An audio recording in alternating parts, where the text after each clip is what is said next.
This is Tea Earl Grey Hot, an unofficial Star Trek fan podcast from the Other Side Podcast Network.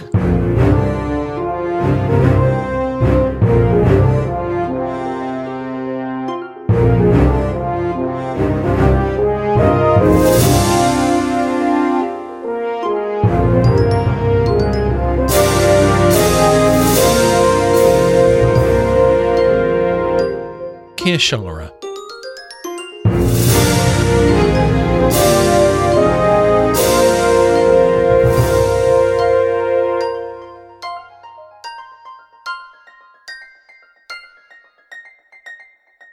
Hello and welcome to Tea Earl Grey Hot, an unofficial Star Trek fan podcast from the Other Side Podcast Network.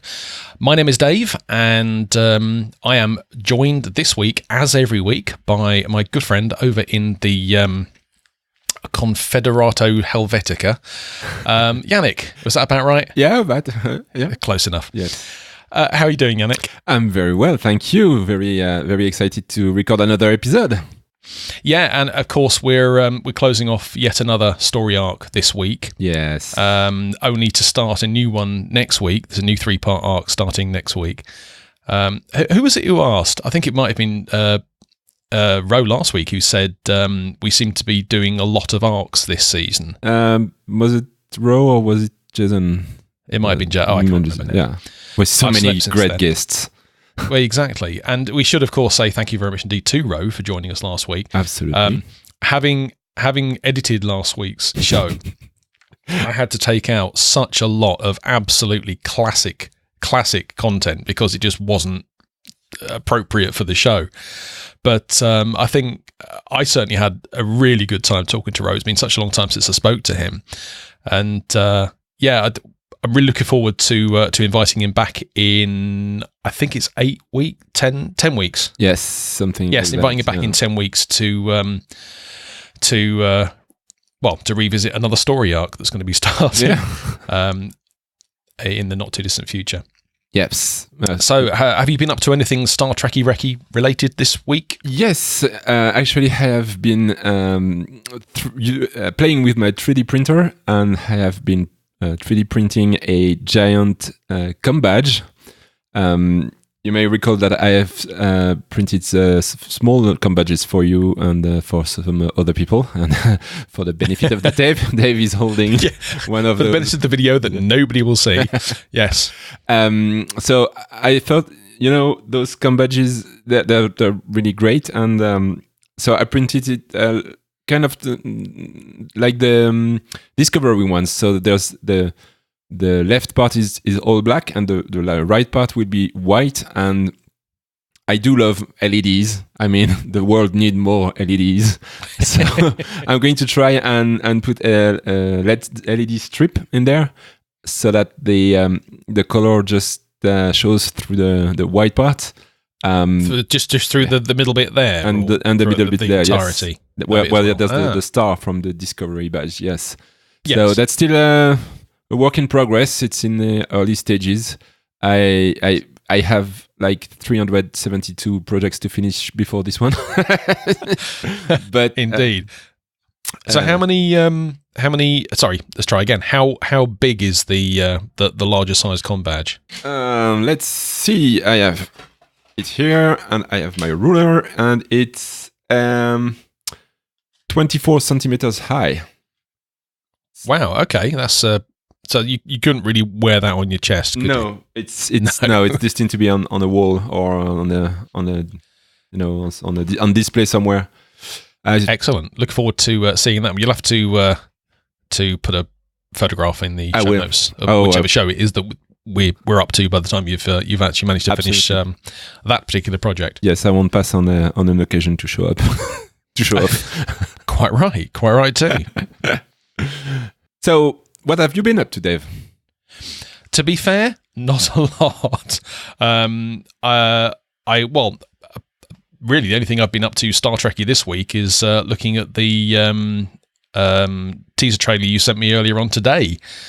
Yeah, which looks really interesting. We'll be talking more about that a bit later on. But no, unfortunately, I haven't done much Star Trekking. In fact, I was supposed to be binge watching the original series, which I started doing last week, and I haven't managed to watch any of that. It's been a very busy week because both of us, in fact, we're preparing to go to Manchester. Yay! I know you've got a lot more travelling to do than I have, and hopefully this episode will be out before that happens. But yes, hopefully.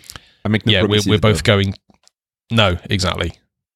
It is what it is. If we've managed to get the show out before the weekend, then brilliant. Otherwise, well, whatever. That's life. But hopefully, if some of our listeners are going to be going to Oddcamp this weekend, we'll meet up with them there. Yeah. So on this week's show, we have our review of Season 4, Episode 9 of Enterprise, entitled Kir'Shara, and we have our usual roundup of the news from the last couple of weeks. Yes. So, with that said, let's get on with our review of Season 4, Episode 9, Kir'Shara.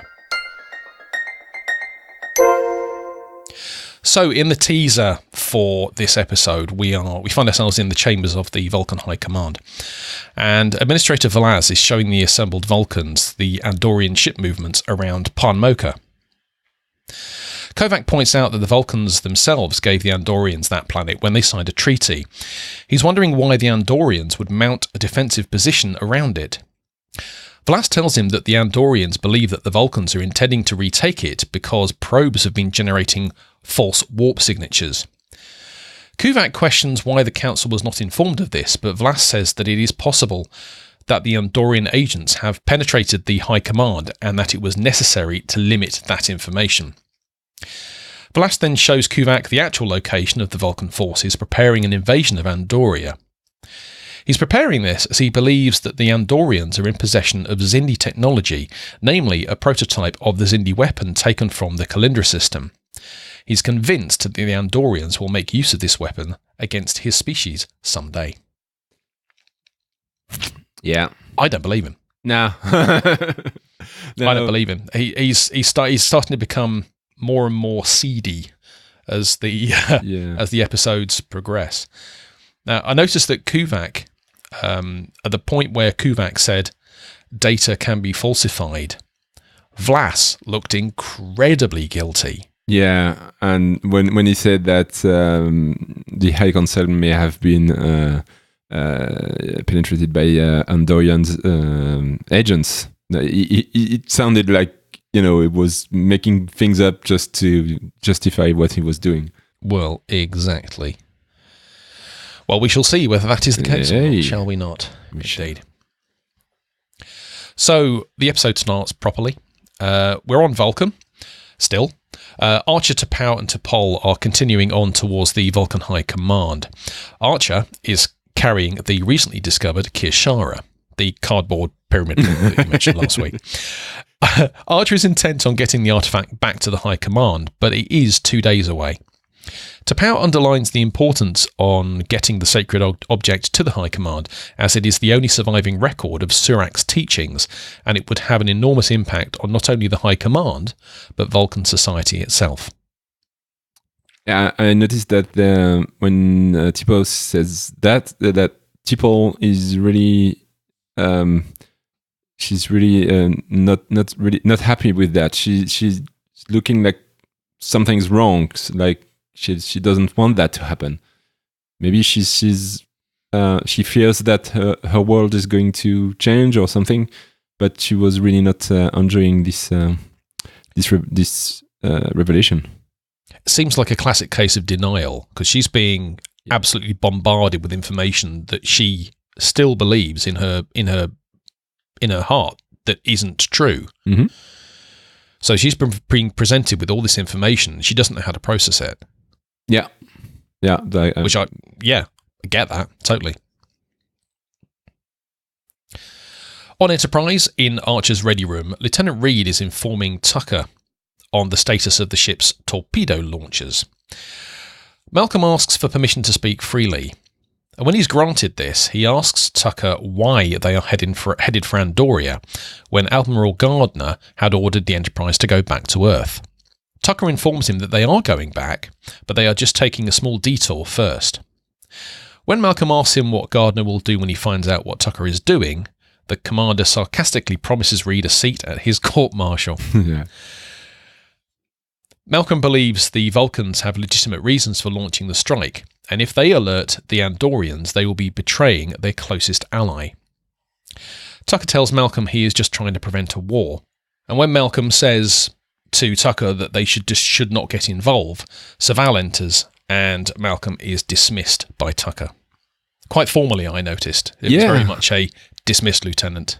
Yes, and even the whole conversation was, I mean, it was like from one member of the crew to a superior, and when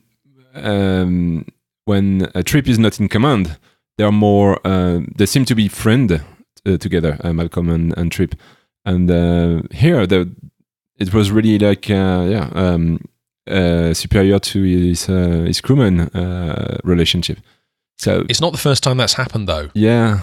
They've almost come to blows before, and I think it was to do with, I might have mentioned this in a previous show actually, around about the time when I think they were in the Expanse and Corporal, I can't remember his name now, the head of the Makos, the commander of the Makos, was Corporal Random, was that? Was going to be teaching the Enterprise crew about close combat fighting, and I'm pretty certain it was at that point that Tucker and Reed they kind of clashed on that as well. Yeah, but I mean, it's okay. I mean, they don't have to agree on everything, but there's just the tone of the conversation between those two. Here, as you said, it sounded very formal, and when Trip is not in command, it seems to me that they are more. It's more friendly when they discuss together. But maybe because Trip is now in command, that he gains the respect that the captains, even if he's not the full-time captain. I mean, he's assuming the position, so he gets the respect that goes with that. I'm not aware of how it works in the military anyway. No, I think you're right, and I think that the way that Malcolm started the conversation, the use of the phrase permission to speak freely, that's not the kind of thing you would say to a friend. Yeah. That is something you would say to a commanding officer.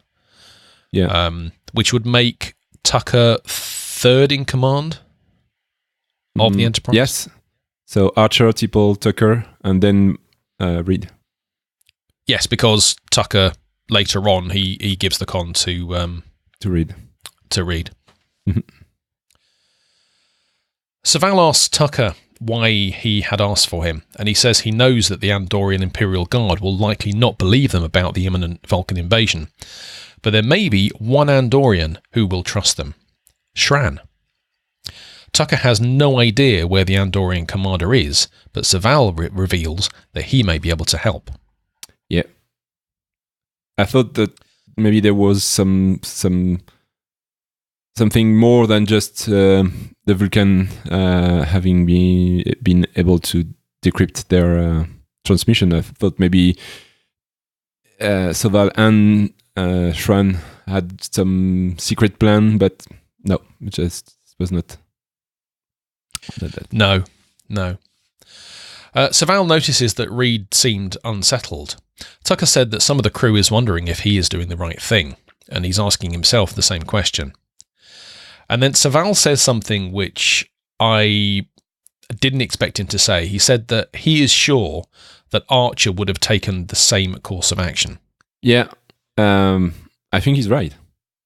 Yeah, I am too, but maybe it's because of the circumstances around this 3-story arc, how the relationship between Archer and Saval has changed as a result of the bombing at the embassy and the death of Admiral Forrest. But I wouldn't necessarily have expected Saval to have come out in support of Archer and Trip at the same time. Express that publicly? Yes. Okay. Yes. Yeah. Agreed. So back on Vulcan, Archer, T'Pol and T'Pau are trudging through the caves with the Kir'Shara. T'Pol is still cynical regarding the importance of the Kir'Shara. Archer states that Vlaz has been preparing for an attack against the Andorians since the dispute with them was settled 2 years ago. T'Pol is curious as to how Archer knows this, and he suggests that some of Siren's memories might have been transferred to him in the meld. T'Pol is concerned that Archer isn't making the decisions here, but he recognises that if it were the other way around, he would be just as sceptical. T'Pau stops Archer from moving forward just the moment before he encounters some gallicite deposits, which attract an electrical charge towards anything metal, which includes the knife that Archer was carrying. Yeah, several things in in this scene. First, I thought that they were running in circle in some sort of cave. I mean, it was. I watched it 2 or 3 times just to see if I could spot the same background. I could not spot that, but it really felt like they were running around in circles in this scene. And we'd already established that they'd spent most of the special effects budget, so it wouldn't surprise me if they'd gone around the same place 3 or 4 times. Yeah, and also first, where does that knife come from? And really, is that the only piece of metal they have on them? I mean, surely they have some metal on their clothes or something. Well, wasn't he carrying a backpack? So yes. He must have had some like metal buckles on that or something. Yeah, T'Pol is carrying a Starfleet backpack. Well, of Starfleet, I don't know if it's Starfleet, but it's really modern. Yeah, little plot hole there. Yeah. In the High Command chambers, Kuvak tells Vlass that their patrol has returned with 8 Sirenites from the destroyed sanctuary. The Sirenites have revealed their leader, Siren, is dead, but there were 3 more survivors from the bombardment, 2 other Vulcans, and a human, Archer. Kuvak reveals that the Sirenites have disclosed that Archer is carrying the Kir'Shara, but Vlaz dismisses this, saying that the Kir'Shara never existed. He dismisses Kuvak and orders a sub-lieutenant to inform Talok to find and eradicate the remaining Sirenites. Yeah. Did you notice that this sub-lieutenant didn't have a single line? I mean, he didn't get to say anything. He just nodded and moved. So the actor was like sitting there. What do I do? I'm sure he said something. No. Something like okay, no. or no. Or okay. I thought he did, but I watched it twice. Nope. No. I'll happily defer to you on that one. Yeah, it was just sitting there like I don't know what to do, and then he nodded and left. Well, that saved him a few $1,000s, didn't it? Yeah. The Enterprise arrives in Andorian territory. It stops near a nebula. Saval and Tucker telecommunicate with Shran, who has apparently concealed his own presence inside the nebula. Later, Saval, Tucker and Shran meet aboard the Enterprise. Saval and Tucker inform Shran that a Vulcan fleet is preparing to attack Andorian space near Regulus. However, Shran is not totally convinced. He's concerned of the impact of this attack for both the Andorian and Vulcan worlds.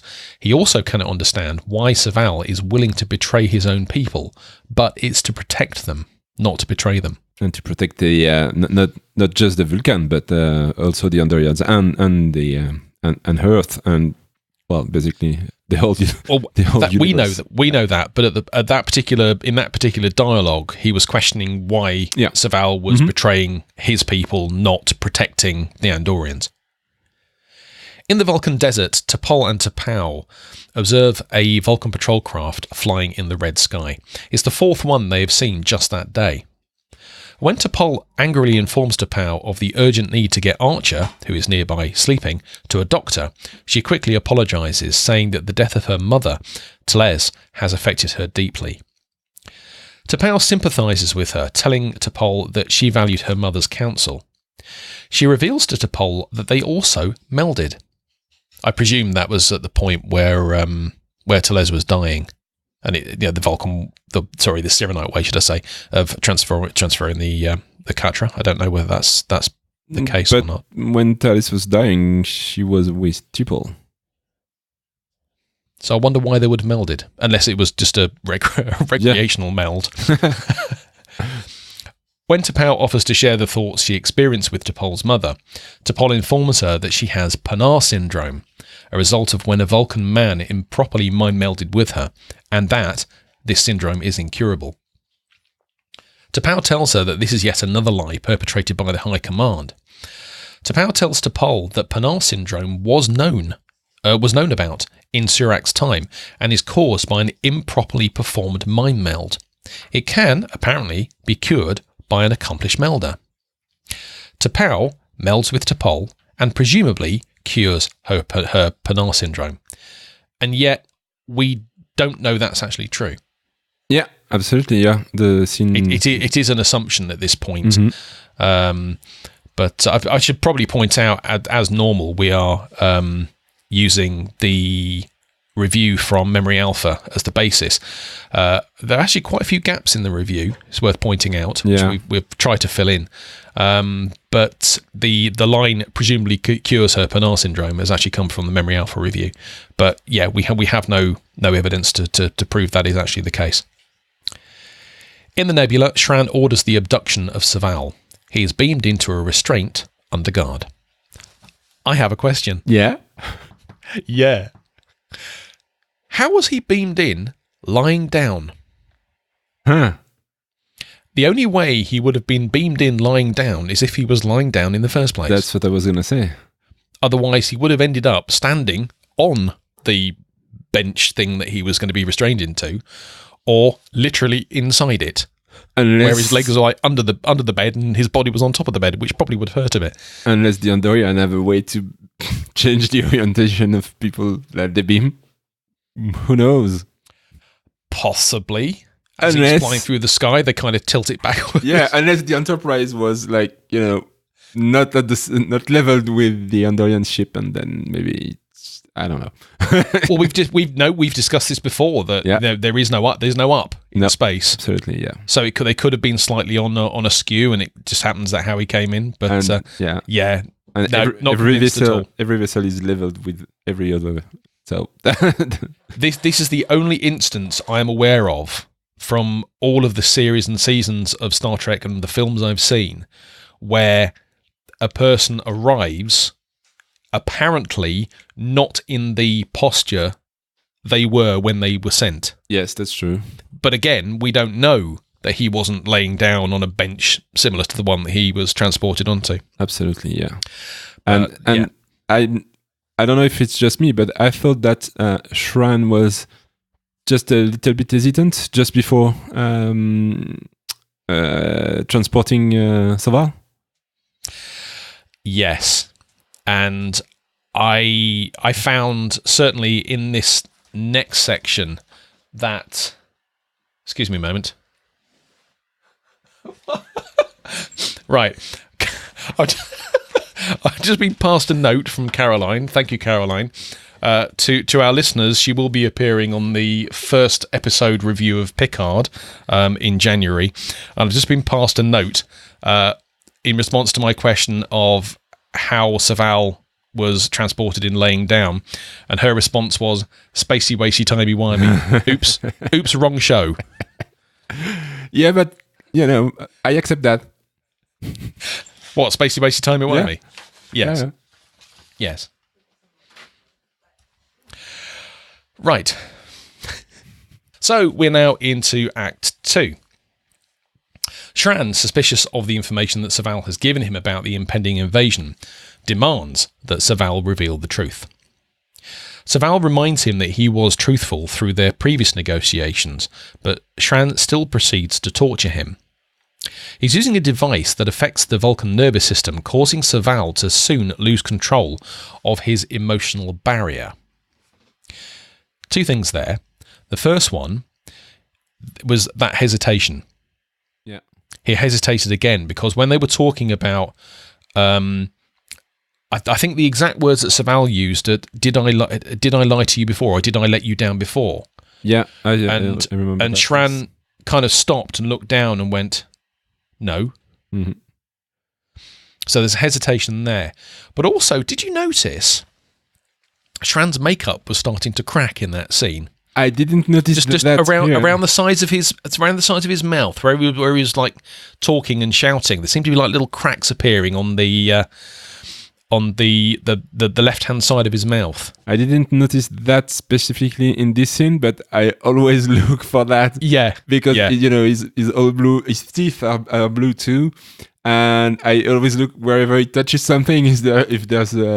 If there's some residue somewhere, but they do a good job with that. I don't know what they use for the makeup, but it seems to be not a clue. I mean, it was like when we saw the green skinned. I can't remember what their race is called. In whichever episode it was. They did do a good job of it. Soon, the Enterprise sees that Saval is missing and that he's on Shran's ship. Tucker hails the ship but gets no response. The Andorian ships head for the nebula and Enterprise follows, firing on Shran's ship, but they lose them in the nebula. They fire on the Andorian ship, but that doesn't seem to do anything at all. No, I did notice that. Okay, I'm going to do my thing again. Mm-hmm. When Tucker calls for Saval internally, so when they realised he was missing, he pressed the button on his console and said, "Tucker to Saval, Ambassador, respond." He never switched off the comm device, so everything he said from that point onwards would have been transmitted around the entire ship. Yeah, but there's an auto switch off, maybe. Yeah, let's go with that. Or Hoshi realised that he'd finished and cancelled the. I don't know. Yeah, because she's a great communications official. So well, that's kind of a job, isn't it? That's what she's there to do. Yeah, she's not paid for it, but yeah, that's what she does. Well, she probably is. I don't think. They're probably not. No. Oh no, because they don't. There's no money in that society, is there? No, it's all based on is there supply and demand?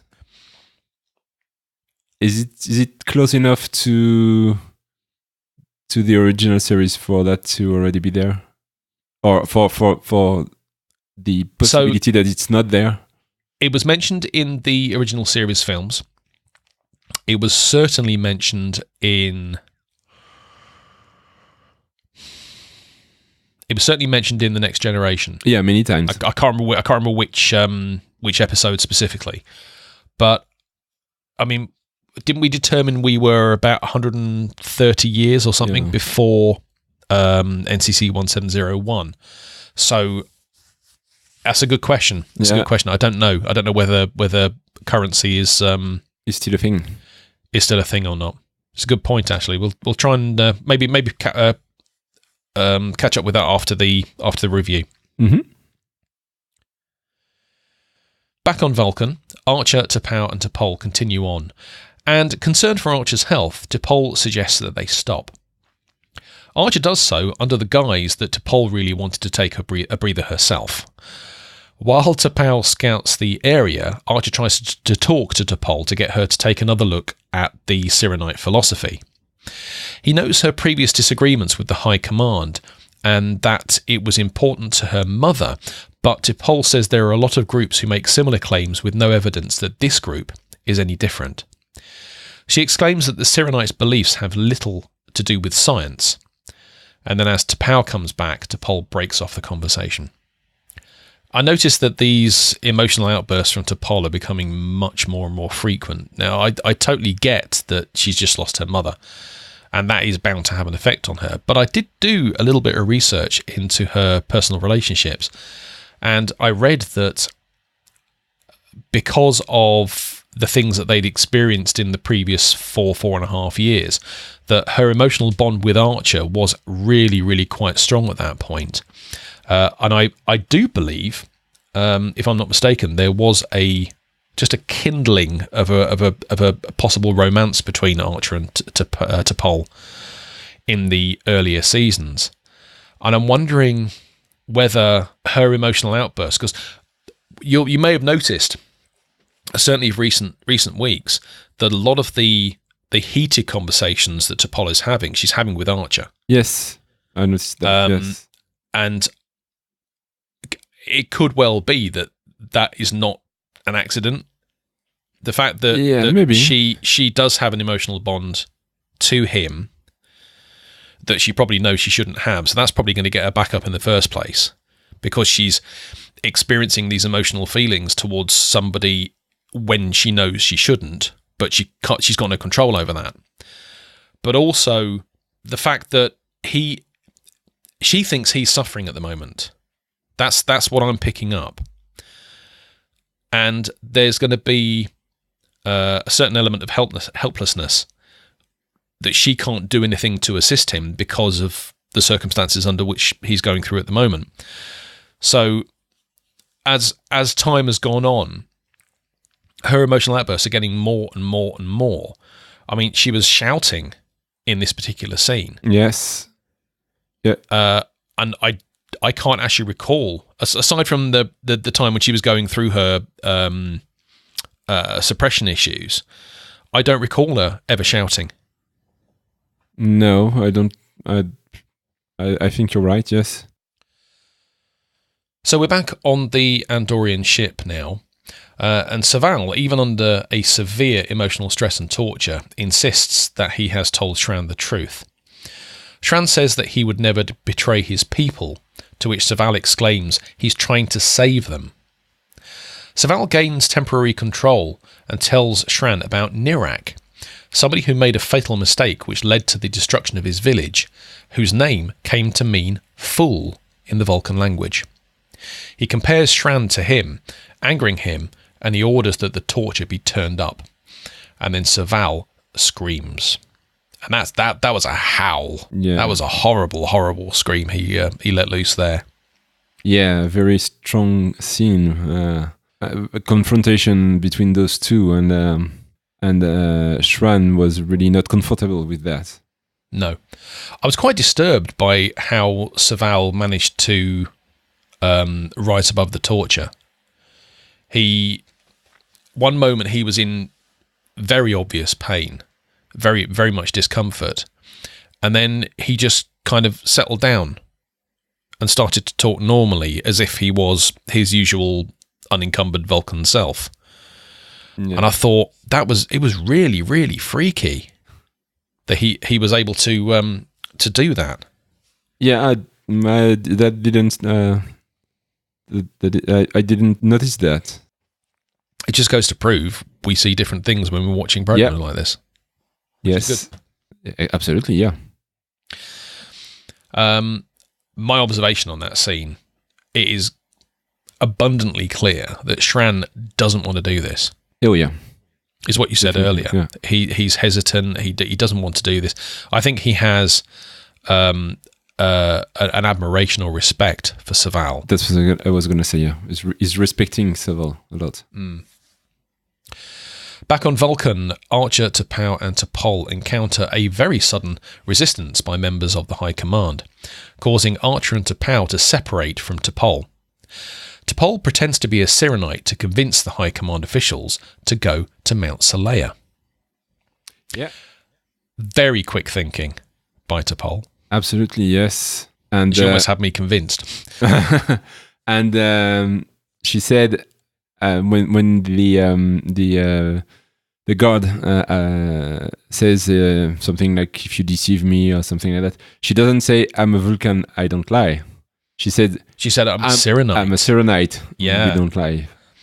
So absolutely. I was thinking, is it that she's really clever and she's, trying to get out of this in the best possible way? Or is it the meld with T'Pau that's, starting to maybe change her? I don't know.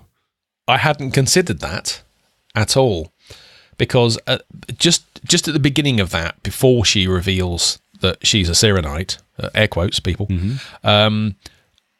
you could see her. There was a small moment where she was thinking. She was thinking about how she was going to respond, and her outward demeanor changed. She went from being your typical lofty, almost superior Vulcan being to a fairly submissive Cyrenite. Yeah. So, yeah, and see, and now you've said that, I don't know. I don't know.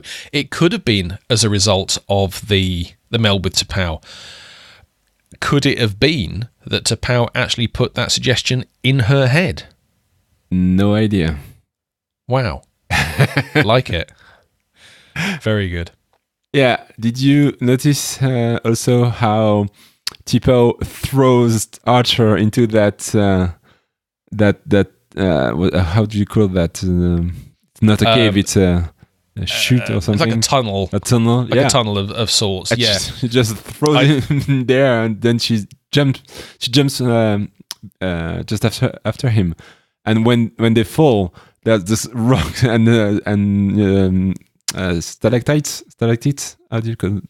You know, those stalactites are the ones that hang down. Yeah. Stalagmites are the ones that stand up. Stalactites, and they break a lot of stone stalactite. And when they arrived at the bottom, their clothes are absolutely pristine.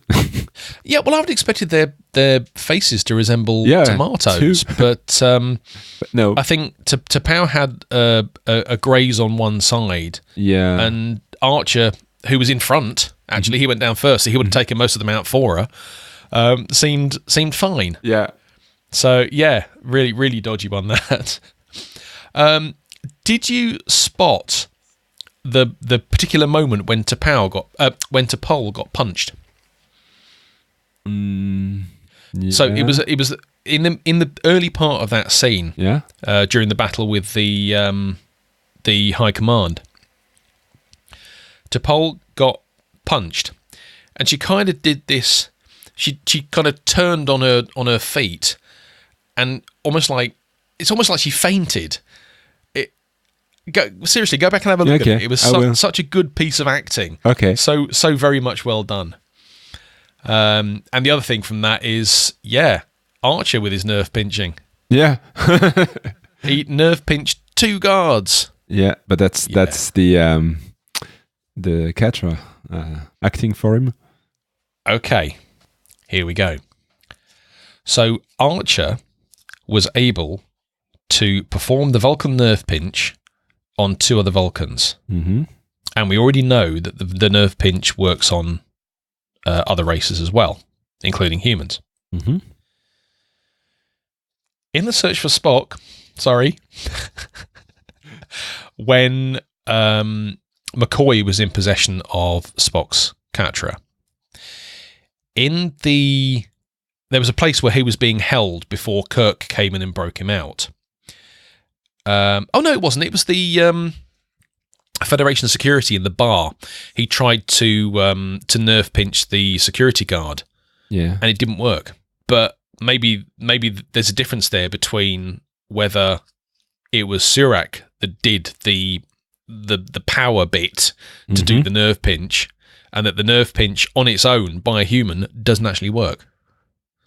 Maybe. Maybe. Anyway, moving on. We're now in Act 3. While the officials continue onwards, T'Pol is sent to the High Command. Talok is one of them, and he reminds her that he used to work under her and asks why she betrayed them. She doesn't respond, but denies that Cyrenites are responsible for the embassy bombing. Shran gets a communication from higher up for an update on the interrogation. We're back on the Andorian ship at this point. He waves it off, and Saval starts laughing, thinking himself a fool for thinking that Shran would have believed him. Shran threatens to raise the pain setting even more, which would cause permanent damage, but Saval retorts that Shran is concerned for him, and that perhaps he should keep that information to himself. Just then, the Enterprise fires on Shran's ship, and Shran finally relents, accepting Saval's information as true and returning him to the Enterprise. The torture leaves Saval in a coma in Enterprise's sickbay, where Shran visits him to examine his condition. He reveals that the Imperial Guard is redeploying their forces to Regulus and believes it would be helpful, in quotes, if Enterprise joined them. Yeah. He was really sorry for what he did to Soval in this scene, I thought. And then he gave the information to Trip, and then when he asked if Enterprise could join them, it was like almost, like when a child is doing something that he shouldn't, and then asks for forgiveness or something like that. He was really not very proud of what he did and trying to make up for it. No, I'm wondering if I've missed something now, because has Soval and Shran interacted before? I don't think so, but I can't think of it. Not with that doesn't mean it doesn't. Not that we know of. Yeah. But yeah, really, really like a child asking for forgiveness almost.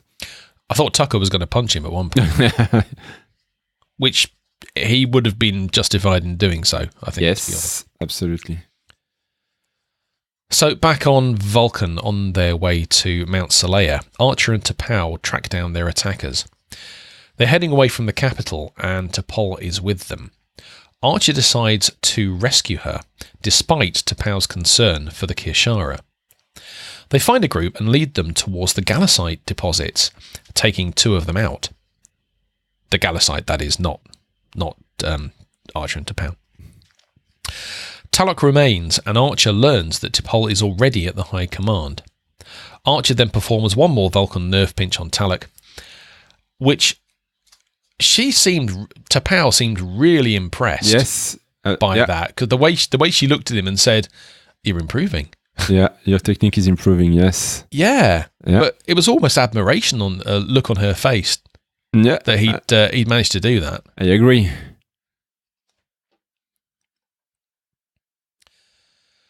T'Pol is led into the High Command Council chamber, and she's being goaded by Valas about the death penalty for treason. Enterprise and the Andorian fleet mobilise outside of the Andorian system and encounter the Vulcan attack fleet. Unfortunately, the rest of the Andorian fleet won't get there in time. The Enterprise is on its own. Dun dun dun. In this scene with T'Pol and Valas, he looked like a cat playing with a mouse before, having his lunch. It was obvious that it was gonna put T'Pol on trial, and it was like he already had the sentence. I mean, he was smiling. It was like he had won or something. Yeah, exactly. He thought he had absolutely everything wrapped up. There was nothing that was going to stop him, and yeah, I'm trying to think. Is that psychopathic tendencies or sociopathic tendencies? I'm not sure which one it is, but it's. Well, I've obviously watched too many crime detective series, but yeah, you're absolutely right. He believes at this point that the victory is his. Yeah, and at this moment, really, we've got no reason to think otherwise. Right, so we're in Act 4, the final act of the episode, the final act of the arc, you could say. Archer and T'Pau reach the outskirts of the city. They need to find a discreet way in, and Archer knows somebody who can provide access codes for the transport inside. At this point, I don't know who that is. Nope. Meanwhile, in the council chamber, Minister Kuvak continues to dislike the situation as he acknowledges to Valas that the Andorian fleet is equipped only with particle weapons, and there is no evidence of Xindi technology. They should call off the attack. Valas says that their forces are committed and they must destroy Andoria. Yeah. Very, very singular, very focused approach now from Valas. Yeah. Commander Tucker orders Enterprise to move between the two fleets, the Vulcan and Andorian fleets. And Tucker hails the Vulcan fleet to buy some time, since the Vulcans outnumber the Andorians 2-1. Vlas receives the hail and orders them to leave, but Tucker is insistent and says he has already talked to Admiral Gardner, making him aware of the situation so that if anything happens to them, they'll know where to go. Vlas ends the call and orders the fleet to engage. Kuvak has had enough and wants to call off the attack. Vlas has one of the guards on attention and promises Kuvak that he will be arrested if he tries to interfere again. Yes. Did you notice that when Vlas received the hail and he hears that it's Tucker, his eyes are he raises his eyes and he's like, oh no, not this guy. Yeah. He's trying to be, he's beginning to be fed up by the constant annoyance. Yeah, it was kind of like a Commander Tucker. Yeah, not you again. Yeah. So at this point, I think it is fair to say that Vlas has lost the plot. Mm-hmm. He is unable to control his emotions. He's almost become a non-Vulcan. He's not thinking logically. He's not thinking rationally. He's not thinking with control of his emotions and his outbursts. He's not the person that we first met 2 and a bit episodes ago. Yes. And it's not the same person, but we've seen this gradually. We've seen him gradually change. So it's now the logical follow-up on what everything we've seen so far. I mean, he's losing control. Now he thought he had control when he got T'Pol, but now he realizes that the Federation is involved, that nothing goes according to his plan. So, I mean, he was supposed to destroy Andoria without any resistance, and then there's a few Andorian spaceships between the fleet and Andoria, so that's not going as he wanted. The Enterprise is there. That's also not what he wanted. So yeah, he's losing on every front. Now, obviously, and we're quite close to the end of this storyline now. We don't know if we're watching this as live. We don't know what's going to happen next. Mm-hmm. But I think it's fair to say that the way it's gone with Vlas so far was fairly predictable. Yeah. In that we knew quite early on that Vlas had an agenda. He was up to something. We didn't know what it was. But the fact that he is now at the situation where he's essentially gone mad. Yeah. That's a great it was a predictable outcome. Yes. Anyway, let's get this review finished. So the Enterprise is caught up in the crossfire between the Andorians and the Vulcan vessels. Eventually, when the Enterprise fires on a Vaklas-type cruiser to aid a wounded Andorian ship, the Vulcans are ordered to destroy them by Vlas. During the firefight, the Kumari takes a hit for Enterprise, causing Shran to inform Tucker that Archer now owes him 2 favours. Yeah. Which I thought was a brilliant scene. It was good to include that as part of it. Yeah. Back on Vulcan, Archer and T'Pau enter the High Command chamber. I love the way they did this, by the way. They kind of went in all cowled and then suddenly just revealed themselves. Vlas attempts to contact security, allowing Kuvak to quickly nerve pinch the sub-lieutenant guarding him and grabbing his weapons, stopping him from contacting the security guards. Archer reveals to the Council that Vlas bombed the Earth Embassy as part of his plan to round up the Sirenites so that they wouldn't find the Kir'Shara. Despite Vlas' insistence that the Kir'Shara is a myth, Archer activates it, showing the holographic teachings of Surak. Kuvak says they must study the artifact, and T'Pau reinforces the fact that quantum dating will prove to the assembled council that it was from Surak's time, Vlas angrily exclaims that it is all lies and tries to destroy the Kir'Shara, only to be stunned by Kuvak, who then contacts the assault fleet to call off the attack. Yeah, I have a few remarks on this scene. When Archer and T'Pau enter the chamber, they call for the security. Now, if I was in this chamber trying to plan a bombing of some planet, I would have security out in the corridor, and obviously they didn't, because Archer and T'Pau just walked. They just walked in. Yeah. So, and also, if Kuvak was able to nerf pinch the guard and take his weapon, why didn't he do that when he was first stopped by Vlas? Why did he? Surely he would have doubled up as a security guard himself. Yeah, maybe. Yeah, and it's just two little things, but yeah. Plot holes again. Mm-hmm. I did notice that T'Pau, I think T'Pau was goading Vlas. Yes. Yes. And I love the way that she kept her cool throughout the entire scene, whereas Vlas was getting losing his cool more and more as the scene progressed. She knew she had won. Oh, absolutely, but he didn't. Yeah, because he was blind to that fact. Mm-hmm. So, I love this scene. Back aboard Enterprise, Kos goes to see T'Pol.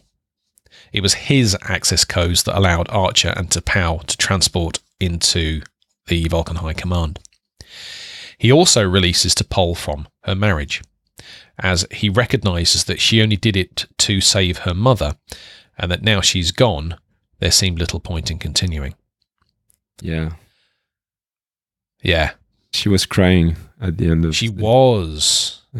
And he was very emotional too. I think they were crying for different. I can't tell with T'Pol whether she was happy, whether she was sad, whether she was regretful. His tears were definitely regret. She was that. Yeah, I think she was. She had mixed feelings. I mean, she was definitely happy to not be engaged anymore, but also I'm pretty sure maybe she started liking him maybe, because he essentially saved her life and exactly. Archer's life. Exactly, for what he just did in order to protect them. Mm-hmm. Yeah, that's not nothing. No. Back at the Vulcan High Command, a Vulcan priest removes Surak's Kir'Shara from Archer. We don't know the name of the Vulcan priest. I did look it up. Didn't seem to have one. Well, he did have a line, though, so he would have got paid for it. So Val informs him that the High Command will now be disbanded, and T'Pau says that it's time for Earth to stand on its own. Archer replied that we are ready. Yes. That's exactly what he said in the pilot when they started, and then everything went wrong. Yeah. We're not. Yeah, you can just imagine it, can't you? He'll look at T'Pau and say, "We're ready." We're not ready. We're not ready. And then the final scene in a cave somewhere. Vlas meets clandestinely. There's a word with Talok, who is actually a Romulan. Dun dun dun. Yay. Vlas is angry that they didn't kill Archer, but the Romulan tells him to wait, that forcibly freeing him will cause his disappearance to be noticed. He says that the reunification is only a matter of time. Yeah, I didn't see this one coming. No, not at all. Your response when you first watched that episode last week. Yeah. And yeah, I can't remember the exact words you used, but it was something along the lines of, "Holy cow, I've just seen the end of the episode." Yeah, I didn't see that coming at all. I mean, you often get characters in episodes that seem to have no particular purpose. They're just there to fill out the story. And I thought perhaps that Talok was one of them. Why would they have given him a name when we only see him in like 2 or 3 scenes? Mm-hmm. That's what's happened in the past. But now we know, because he's actually probably one of the most important characters in the entire arc. Yeah, absolutely. Well, there's actually 2 reasons why characters that we don't know have a name. One, it's because maybe they're going to become very important in the following episodes. 2, it's because they're going to die. Yeah. Yes, and we need to know the name of the people so that we can remember them. Yes. I remember that many times I said when I watched the series, and suddenly, they stop and talk to some random person here, and they, how are you, Bob? And I was like, okay, sorry, Bob. And 9 times out of 10, Bob dies. Brilliant. Yeah. So yeah, a great episode. It was. I mean, we didn't spot any mistakes as we might have on previous episodes. The special effects were okay. I mean, there was nothing really out of the ordinary, but everything was okay. The story itself was great. I mean, there was some plot holes as we noticed, but all in all, very good episode. Yeah, totally agree. I think it was a really good end to the storyline. The acting was brilliant. Special effects, I was a little bit disappointed by the Galasite electrical storm thing. It seemed a little bit weak to me. I would have expected more sort of bangs and explosions than just like fizzles. But no, overall, I wasn't disappointed by it, and the fact that even though it's a story arc that's ended, it's kind of kicked off something else. Yeah. Which I think we revisit in the next arc, which starts next week. I could be wrong. I'm sure I read somewhere that the next set of 3 kind of follows on from what we saw at the end of that episode. Okay, so that would be great. So excellent. So that ends our review. Right, so a couple of episodes ago, we put a call out to you, the lovely listeners, to tell us your because of Star Trek stories. I don't think we've had any responses to that as yet, have we? Not yet, no. Not yet. So what we'd like you to do is we would like you to tell us of your because of Star Trek story. So because of Star Trek, I am a Vulcan Colinar master.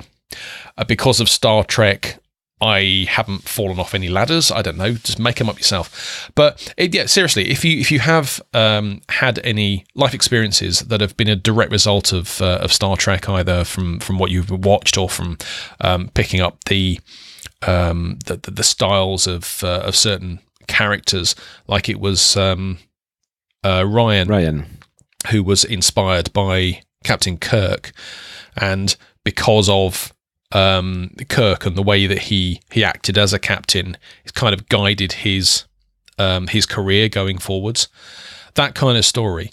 If you've got any of those, then please do drop us a note. We'll give you all the details at the end of the show. Absolutely. It could be anything, really. Maybe you met someone, maybe you won an award or something. Really, we're interested in everything, so send us your because of Star Trek story. And because of Star Trek, we're doing a podcast. Yes, there's the first one. Yeah, there you go. So, probably doesn't count, but it's like those things where you're not allowed to participate because you're in the production team.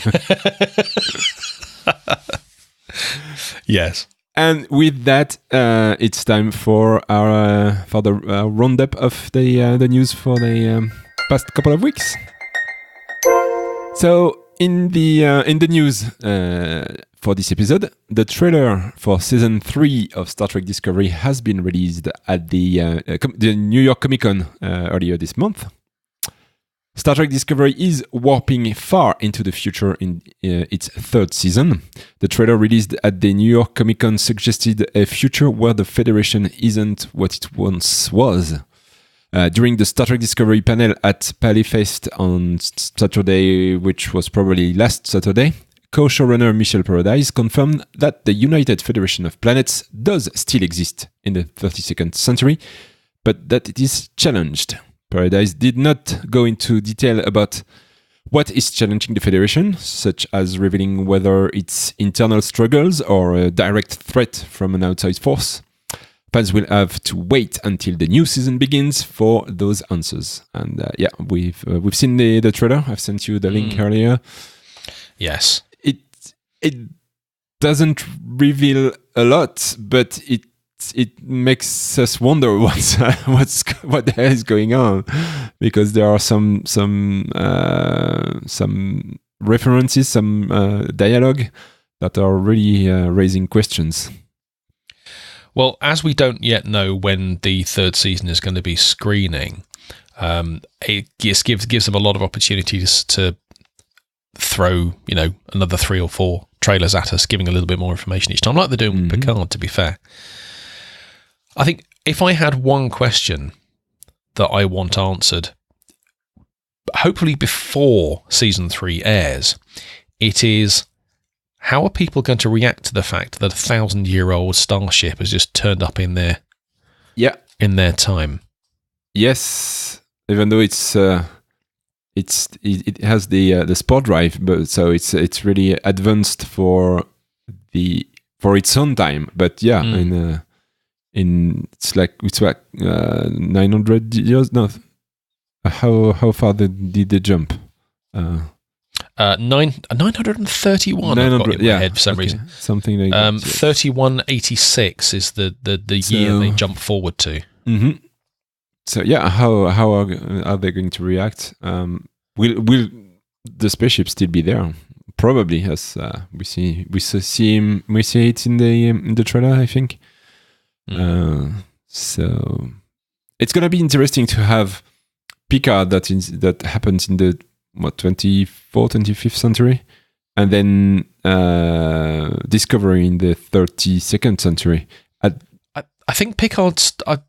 I read somewhere. I think Picard starts in 2399. So it's right at the end of the 24th century. Yeah. So that's going to be interesting. Maybe they could. I don't know if they can, if there's a creative collaboration between the two series, but maybe some things that happen in Picard can have an echo on Discovery. I don't know. That could be fun. Definitely. Okay, so next in the news this week, Star Trek producer teases possibility of more 23rd century stories. Star Trek Discovery is making the jump to the 32nd century in its 3rd season, but that doesn't mean that Star Trek is leaving the 23rd century behind. During the Star Trek Universe panel at New York Comic Con, Discovery co-showrunner and Star Trek franchise producer Alex Kurtzman said there are no plans for Discovery to return to its original setting, but that doesn't mean other Star Trek series won't take place during that era. When asked if Discovery would ever return, Kurtzman said that there are no such plans. But he said, I quote, "I think that obviously there's many shows that are in the works now, and they will be in different timelines, so anything is possible. We take canon very, very seriously and are not looking to negate anything that happened and the amazing work of many writers over the last 50 years. So that's very good news. It is good news, but there are people who think that the canon has been slightly spoiled by Discovery anyway. The fact that nobody in the original series onwards has ever mentioned Discovery. And I know there was the whole thing about they'd agreed they would never mention it again. Pike said that they would never mention it again. But I don't know. I mean, from the whole crew and from everyone involved with Discovery, only Spock is in the original series. Only Everybody Spock is else. in the original series. I mean, Everybody- Pike obviously. Pike's in the pilot, obviously. Yeah, but but Pike that- is a captain. So I mean, if someone can hold his mouth, maybe he can. He's one of the people who said that this never happened. So Yes. everybody else is either dead or in the 32nd century. It is a very good question. I think we'd probably need to do a bit of digging into the characters that were aboard the Pike's 1701 and see what happened to their characters. Because, yeah, if at the point that the original series started properly with Kirk, that the only person still alive, for want of a better phrase, is Spock, then, yeah, it's kind of done. Yeah. So that's what I was thinking about that earlier today, and I might be wrong. I might have missed some, but I believe that there's not a lot of people from Discovery that transfer to the original series. Oh, well, not transfer to, but you know what I mean. Yes. So next in this series of news, still about Star Trek Discovery. Star Trek Discovery is headed to television in the UK. CBS Studios International and Channel 4 today announced a new content licensing agreement for the linear television premiere of Star Trek Discovery in the United Kingdom. Netflix will maintain the right to debut new episode of Star Trek Discovery, while Channel 4 will begin airing the shows with its first season. Now, I don't know what a linear television premiere is, but I think it means as opposed to streaming. Okay. So streaming is what we would call on demand. Mm-hmm. So you go and get it when you want to get it. But with Channel 4 is one of our original terrestrial channels. We only had 5 terrestrial channels in this country, and it was just a box standard broadcast channel. So things are on when they broadcast them. Okay. So yeah, I wonder if that's a sign that Netflix, doesn't care a lot about Discovery anymore.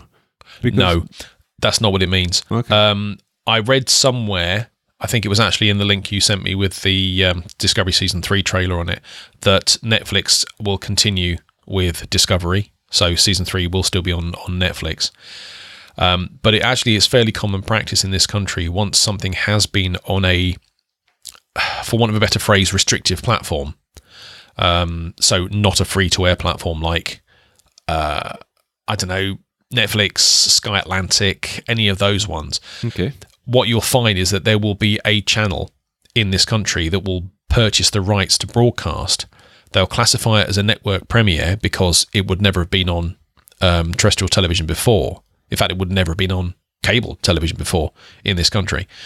And they will re-show them for the masses. So that the non-exclusive showing, if you like. That's great. That's more people. It is common. More people exposed to Star Trek Discovery. Yeah. It's like with Mr. Robot. Mr. Robot is an Amazon Prime. Excuse me. An Amazon Prime show. But we watched it on... I can't remember what... was it for? I can't remember which channel it was on. But it was broadcast on free-to-air. Okay. Over here as well, about a year behind. That's nice. So finally, in the news this week, Star Trek Picard producer says Season 2 is already in the works. Yay! Star Trek Picard is already preparing for a return trip on CBS All Access. During an interview with TrekCore at the New York Comic Con, Star Trek Picard executive producer Alex Kurtzman, very prolific, this man, he confirmed that he's already working on the show's second season. Definitely, Kurtzman said on his plan for the show's future, already in the works. So all the links to those news will be in our show notes. I'm going to be honest here. I do not care about Season 2. until we get season 1. Yes, that's true. But season 1 is so small. I mean, it's just 10 episodes. We do need it more than that. So it's good that they're planning for season 2. It is good. It is good. And if it's going to be a full season as well, not just a 10 episode one, then I suppose it'll depend on how well season 1 of Picard is received by the viewers. I don't think there's going to be an issue, if I'm honest. To be honest, I would prefer a 10 episode season that is really well written and well produced, rather than a 24 episode season that has 12 of them that are just average. I'm going to go with that. I agree with you. I think if you get a really good season, it doesn't matter if it's like 6 episodes. Yeah, I mean, look at Doctor Who. They're very short season each time, and so far, I've in the new series, the last 3-4 series of Doctor Who, I haven't been disappointed. There you go. And if Picard is anything like season 4 of Enterprise so far, and I'm all in. Yep. Yes, definitely. And that concludes our news roundup for this episode. Well, thanks to everyone who downloaded our show. Our podcast can be found on Stitcher, Spotify, Apple Podcast, Google Podcast, and everywhere good podcasts are. If you are so inclined, please leave us a nice review in your podcast app. That doesn't help a bit with the ranking, but that sure will make us happy. It will. Also, help us spread the word about our existence by painting the name of the show on the door of your car. That will help a lot, and make sure to send us a photograph if you do that. This review uses material from Kir'Shara article on the Memory Alpha wiki at Fandom and is licensed under the Creative Commons by attribution non-commercial license, which means you can almost do whatever you want with it, except you cannot use that for your business. Right, so you can find all of our episodes and details of how to get in contact with us over at our website, which is earlgreyhot.org. Don't forget, you can also leave us a comment on the bottom of the show notes for whichever episode it is you happen to be watching or listening to, whichever, I don't know. I'm watching not yet. Well, you don't want to be watching this, I'll tell you that for nothing. All you can see is just me drinking beer the entire episode. We also now have a dedicated page on the site for our rapid fire questions, our quick fire round that we do to our guests. So if you are interested in seeing all the answers that we have been given so far to the questions we are asking our guests, then you can find all those over at earlgreyhot.org/answers. And that reminds me that I have to update this page with Rose answers from last week. Yeah. You can also send us an email at feedback@tearlgreyhot.org. We read absolutely everything. And if there's something that we plan on reading on the show, we will do that, unless you tell us not to do that. You can find us on the social networks. We're on Twitter and Facebook. Our username there is TEGH Podcast. And we're also on Telegram if you want to come and talk to us during the week. We have a good number of people in there at the moment. Come and talk to us. Our address there is t.me/TEGH Podcast. And we're also on Mastodon, on the mastodon.social instance. And our address there is also TEGH Podcast. Unless otherwise stated, this episode is released under a Creative Commons by attribution share-alike license, which means you can do pretty much whatever you want to do with it, as long as you credit us as the original authors. And if you do publish something based on this episode, you need to release it under the same license.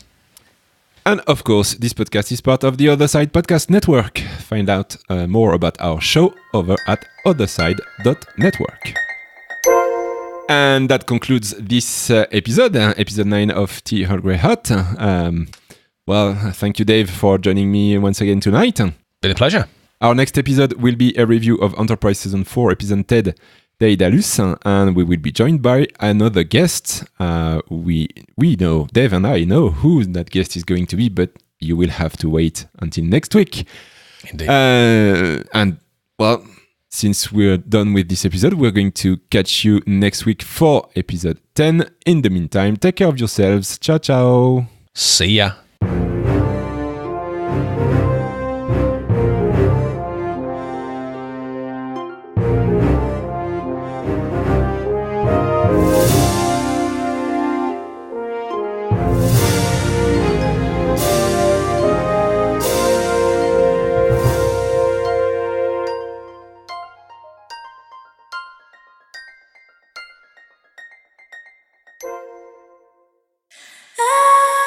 You've been listening to a member of the Other Side Podcast Network. Find out more about our shows at otherside.network.